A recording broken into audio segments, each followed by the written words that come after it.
Picture this scenario. The dark, volatile waters of the Persian Gulf are no longer just carrying the world's oil. Today, they are carrying the shadow of something far more dangerous. Something that possesses the sheer destructive potential to reshape the entire global economy overnight. Somewhere beneath the surface, operating in total acoustic blackout, an Astute-class nuclear attack submarine is gliding silently through the Arabian Sea.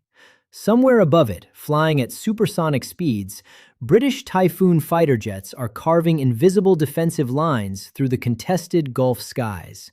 And somewhere, in a highly secure London operations center, military planners are scrutinizing a tactical map that stretches all the way from the Mediterranean shores of Cyprus to the sovereign borders of Kuwait. It is a map that tells the definitive story of one of the most extraordinary, complex, and high-stakes military deployments Britain has undertaken in a generation. But Iran thought it had all the cards. Following unprecedented regional escalation, Tehran explicitly threatened British air bases. They launched waves of kamikaze drones into the darkness, testing the limits of Western air defense. Most critically, they turned the Strait of Hormuz, the single most critical maritime chokepoint for global energy, into a weapon of mass economic disruption. This was a weapon aimed not just at the United States and not just at Israel, but squarely at the entire interconnected world. Tehran expected Britain to hesitate. They expected London to hold back, to calculate the political cost, and to passively wait for operational orders from Washington. Instead, London built a highly advanced, multi-layered steel fortress across the entire Middle East. And what happened next is a masterclass in modern hybrid warfare, a story that deserves your absolute full attention. If you haven't subscribed to the Global News 24 yet, now is the perfect time to join our community. Hit that subscribe button and turn on the notification bell so you never miss our in-depth, data-driven military analysis on the conflicts shaping our world. Now, let's get deeply into the operational details. To truly understand how we arrived at this explosive standoff, we have to rewind the clock to the night of February 28, 2026. That was the night the geopolitical tectonic plates shifted. The United States and Israel launched massive, highly coordinated airstrikes deep into Iranian territory under the operational umbrella of what was designated Operation Epic Fury. This wasn't a proportional response, it was a decapitation strike. As detailed in extensive intelligence reports published by the Institute for the Study of War, the operation systematically targeted entrenched military installations, highly fortified nuclear sites, and the absolute highest echelons of Iranian leadership. The result was strategically devastating. Supreme Leader Ali Khamenei was killed in the strikes. The operation sent immediate, violent shockwaves through every major capital on the planet. The response from the Islamic Republic was completely predictable in its sheer fury, yet absolutely staggering in its scale and geographical reach. Covert missile barges, pre-positioned in civilian shipping lanes, relentlessly pounded Israeli cities. Meanwhile, critical American military infrastructure across the Gulf absorbed massive impacts. United States bases in the United Arab Emirates, Qatar, and Bahrain were struck by a coordinated barrage of ballistic missiles and loitering munitions, causing significant casualties and severe, crippling damage to regional command and control infrastructure. And then came the calculated decision that threatened to bring the global economy to its knees within days. The Islamic Revolutionary Guard Corps Naval Command issued categorical warnings forbidding the passage of all commercial vessels through the Strait of Hormuz. This is the narrow waterway through which roughly 20% of all global oil and liquefied natural gas transits during peacetime. According to the United States Energy Information Administration, that represents an average of over 20 million barrels of crude oil and refined petroleum products every single day. That is a full quarter of global seaborne oil trade. This blockade was not a mere political stunt or a symbolic gesture. It was total, uncompromising, and ruthlessly enforced. According to real-time maritime tracking data verified by Lloyd's List Intelligence, a premier maritime data firm, commercial traffic through the strait slowed almost immediately, collapsing from a roaring highway of global commerce to a paralyzed, terrified trickle. The macroeconomic impact was lightning fast and devastating. Brent crude oil prices violently surged past the $100 per barrel mark, an instantaneous jump of roughly 40% compared to pre-war baselines. In a highly unusual emergency briefing, the International Energy Agency described this sudden disruption with incredibly heavy words, officially classifying it as the most severe, systemic supply shock in the entire recorded history of the global oil market. Across Asia, nations began instituting emergency fuel rationing protocols.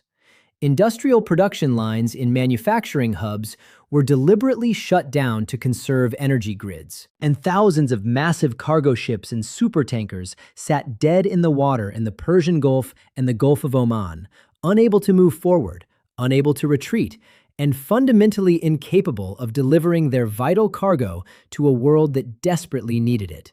As reported by Bloomberg Economics, over one-third of that trapped oil was destined for China, with nations like India, South Korea, and Japan relying massively on these continuous flows just to keep their economies breathing. While workarounds like the Habshan-Fujairah pipeline in the UAE can bypass the strait to move a fraction of daily exports, this bypass capacity remains dramatically, woefully insufficient against the sheer math of a completely closed Strait of Hormuz. But before we dive deeper into this tactical analysis and uncover exactly how the British-led coalition rapidly organized to physically break this blockade, we want to take a brief moment to thank the sponsor of today's video, who makes it possible for the Global News 24 to continue producing these independent, deeply researched military investigations. Now, let's return to the escalating crisis in the Gulf. Iran did not just issue threats, they actively enforced their maritime embargo with lethal kinetic force.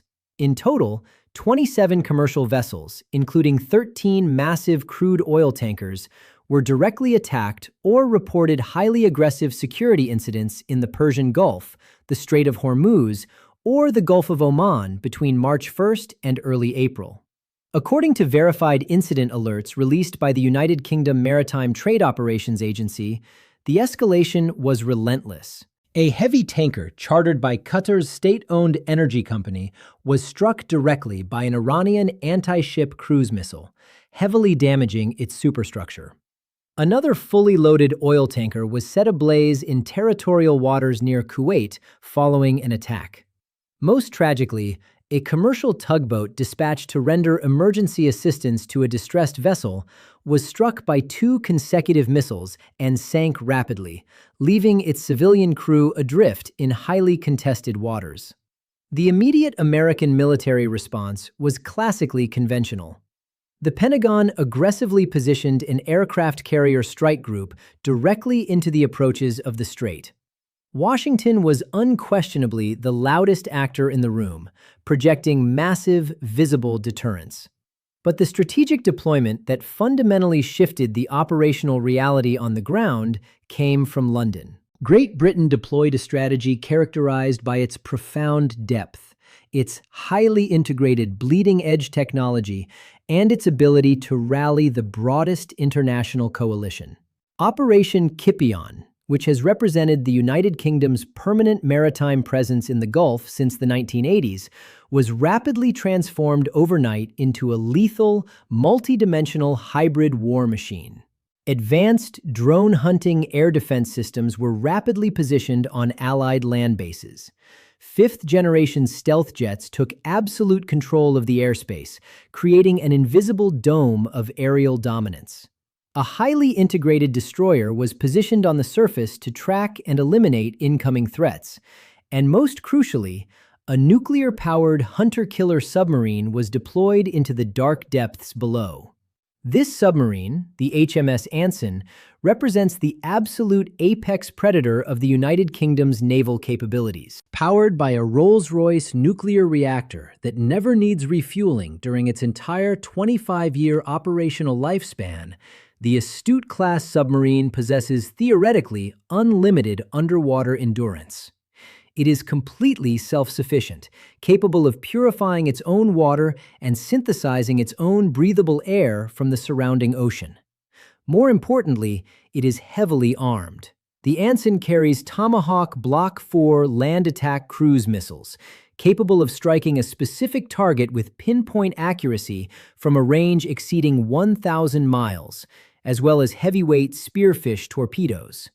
As reported by the British broadcaster GB News, citing a highly placed senior military source, the HMS Anson has the unique strategic capability to lurk silently in the deep, ready to launch devastating precision strikes deep into Iranian sovereign territory should the conflict escalate further, all while conducting highly classified intelligence-gathering missions that surface ships simply cannot achieve. Meanwhile, the future of naval warfare is already being deployed to clean up the mess. Autonomous, unmanned mine-hunting systems are standing by, ready to clear a safe path through the strait the moment the heavy guns go quiet. The Royal Navy recently accelerated the comprehensive upgrade of the RFA Lime Bay, specifically modifying it to act as a forward-deployed mothership for these autonomous mine-hunting operations. This vessel has been outfitted with state-of-the-art unmanned systems, including autonomous underwater vehicles and remotely operated surface boats. In a recent official address, the First Sea Lord, Admiral Sir Gwyn Jenkins, declared explicitly, "The RFA Lime Bay, preparing for a possible role as a mine-hunting mothership, is a perfect example of how we are building a truly hybrid navy, where crewed ships and advanced uncrewed systems work together seamlessly to ensure the absolute safety of our personnel and our vital seas." Furthermore, Captain Mark Cawley, the commanding officer of the Lime Bay, emphasized that the Royal Fleet Auxiliary's ability to act as an adaptable mothership demonstrates unparalleled British flexibility in the face of rapidly changing operational demands. It is precisely because of this uniquely lethal combination, the silent, unseen threat of nuclear submarines, the overwhelming speed of advanced air power, and the surgical precision of autonomous technology, that an unprecedented 40 nations are now looking to London for operational leadership in the region. Iran made a critical strategic calculation. It chose to direct its public threats toward British bases. It actively chose to target vital British maritime and economic interests. And in doing so, Tehran discovered a very harsh reality of modern warfare. The most dangerous adversary in a conflict is rarely the one making the most noise in the room. We will, of course, continue to keep you fully updated and deeply informed as this highly volatile geopolitical situation continues to develop. The next few weeks will undoubtedly be critical for the future of the global economy. Three distinct elements will determine the ultimate outcome of this crisis: the highly anticipated follow-up meeting of allied military planners, the diplomatic fate of the emergency UN Security Council resolution, and whether the fragile diplomatic track between Washington and Tehran can produce any tangible results before the hard deadline of April 6th. Make sure you are subscribed to the Global News 24 and have those notifications turned on so you receive this critical analysis the very moment it is published. If you found this breakdown valuable, share it with someone who needs to understand the complex reality of what is actually happening in the Gulf right now. And leave us a comment below. What do you think? Can Great Britain and its broad coalition of 40 nations actually force open the Strait of Hormuz? Or has Iran successfully secured a permanent, unshakable lever of global economic control? We read every single comment. We want to know your specific perspective on this crisis. Thank you for watching and stay connected with the Global News 24.